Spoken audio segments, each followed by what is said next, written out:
fletchings from a wild turkey wing. First of all, I just want to give a little bit of background so that we're all on the same page. When you first start looking at making fletchings from a wing, first thing you need to do is get all the same side. If you're using right wing, use all right wing, and vice versa. The second thing that I do is I just use the last section of the wing, which is where the primaries are attached. The secondaries are back here, and they tend to be a lot softer than the primaries. And you can use those, but if you've got plenty of wings to work with, I don't even worry about them because they tend to be pretty soft. You want the stiffer feathers, which are up here in this first section. Now, once I have a couple of wings like this, the last section, I'll take and cut these feathers off of the bone here, and I'll group them. Now, the reason that we group them is twofold. Number one is these front feathers here tend to be stiffer than the feathers in the back. Number two is the actual feather part comes off of the quill at different angles. So on the front feathers, this angle will be kind of more straight up and down, and on the feathers that are towards the back of the wing, they're laid back a little bit more.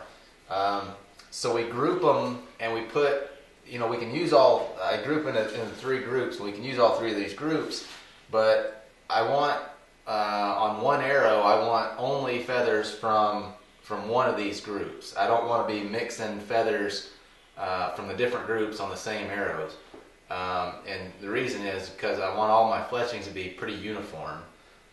So I'll take these first two feathers, cut them off, stick them in a pile, take the next four, cut those off, stick them in a pile, and then take the last couple and stick them in a pile of their own. A lot of the time, if I've got plenty of wings to work with, I don't even use these last couple of feathers.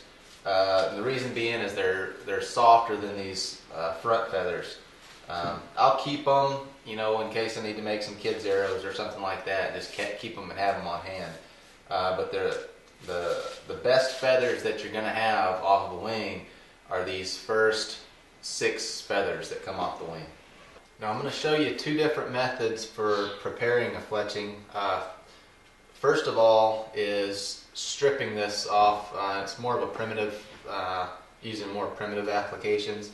And secondly would be to split this quill and then grind it down to a uniform thickness.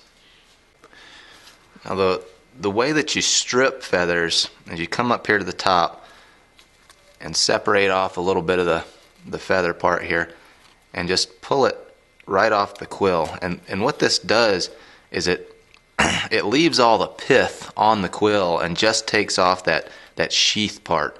And you gotta be careful when you're doing this, otherwise you'll pull, you'll break it.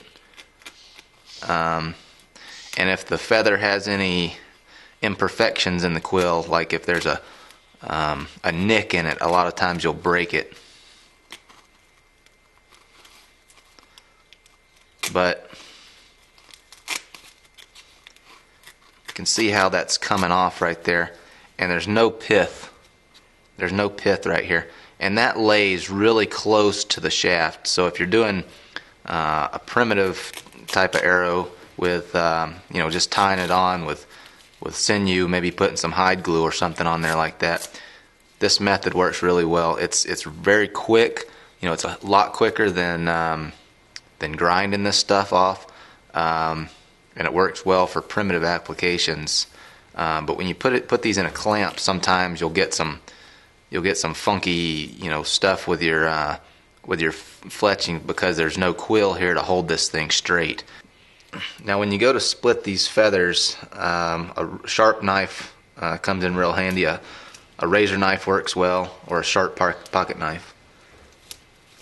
And just go ahead and stick your knife in there and split this quill right down the middle. And you just got to be careful to keep everything centered up.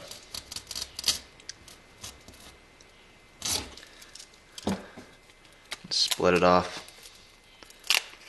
just like that. Now I usually only try and get one fletching out of a feather. You can squeeze it and try to get two out of here, but you end up getting up into this kind of soft stuff up here. So again, if you got plenty of feathers, just kind of try to stick with getting one.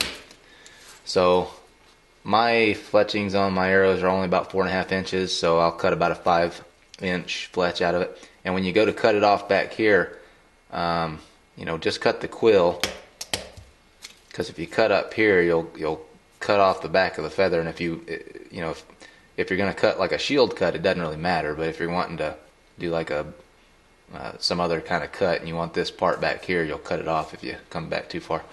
So it's about a 5-inch fletch right there. I'm going to go ahead and put it inside of a clamp, and this is just a straight clamp right there. Now what I'm going to do is use this clamp to hold this thing straight, and I'll put this on a bench or a belt sander and sand this quill off, both on the bottom and on the side here, to a uniform width and depth.